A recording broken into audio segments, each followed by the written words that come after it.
Well, we're on the topic of cyber liability and cyber insurance. We talk about a couple claims. Over the last few years, especially, it's really ramping up. We call them, it's funny, you call them bad actors. That's what they're referred to in the business. They're called bad actors. The people that are out there, basically scammers, right? They're out there trying to figure out how to get your money into their pocket by pulling scams, whether it be ransomware or fake invoices, where we have one client.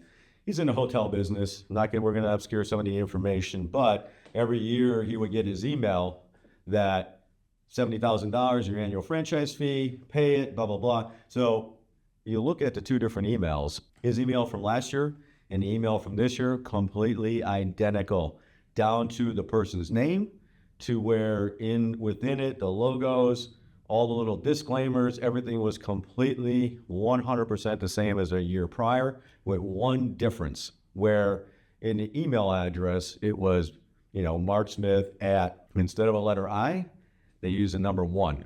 That was the only difference. And you really couldn't tell because the owner of the company got it, looked at it, he was out of town, paid it from his phone, couldn't tell. And then 2 weeks later, he gets a note from the parent company. And they said, look, you haven't paid your franchise fee yet. We still need it. He said, no, I paid it.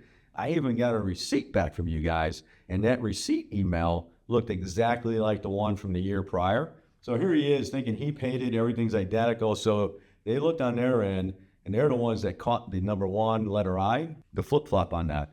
And so there are different coverages you can have on the policies where you have your standard cyber liability policies. It's going to cover your breaches. It's going to cover your ransomware, restoring identities. You have all these different coverages. Well, then you also have different endorsements where one is called social engineering, which is kind of it's a crazy name to call it, right? But social engineering, layman's terms, is if you get duped into paying something you shouldn't have paid, that comes within the social engineering coverage, which is where on this policy, he had that coverage, thank God.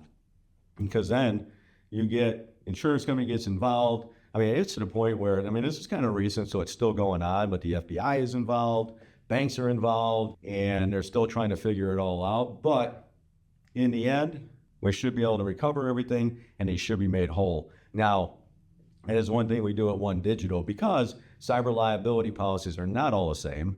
And even within the same company, they have your base policy, and then you have all these different coverages you can add in there to add 100% coverage for anything that could go wrong.